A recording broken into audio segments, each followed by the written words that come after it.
Kayleigh McEnany. The White House press secretary displays one of Trump's checks in a little too much detail. It's a feel-good story that President Trump's press secretaries have relished over the years, the quarterly announcement of which government agency Mr. Trump has selected to be the lucky recipient of his salary, an easy way to show the president sticking to his 2016 campaign pledge to forego his $400,000 salary and donate it. In the past, the $100,000 check from Mr. Trump has been made out to the Small Business Administration Initiative to help veteran entrepreneurs, to the Office of the Surgeon General to fight the opioid epidemic, and to the National Institute on Alcohol Abuse and Alcoholism, among other places.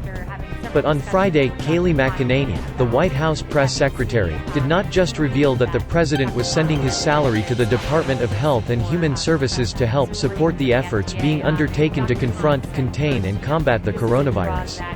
She also displayed the president's private bank account and routing numbers. The $100,000 check she held up like a prop appeared to be a real check from Capital One, complete with the relevant details. The White House did not immediately respond to a request for comment, but an administration official said mock checks were never used in the briefing. For an average civilian, that information could be used to withdraw or deposit money, make online purchases or hack an account. It's not a best practice to share that information publicly, said Eva Velasquez, the president and chief executive of the Identity Theft Resource Center. If you don't have protections in place, there are sophisticated schemes and ways someone could access those funds knowing the account and routing number and the individual person it belongs to. Ms. Velasquez said that a bank was almost certain to have additional protections in place on the account of a high-profile person like the president. Mr. Trump, she said, was not likely to be hacked because of photographs that subsequently circulated online Friday night suggesting it appeared to be a real check. But she said the image of Ms. McEnany flashing Mr. Trump's personal information in front of cameras sent a concerning message. This is one of those situations where setting the example is very important, Ms. Velasquez said.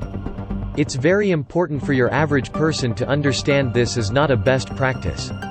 Mike Chappell, a teaching professor of information technology at the University of Notre Dame, said the appearance showed why large promotional checks were used for television appearances.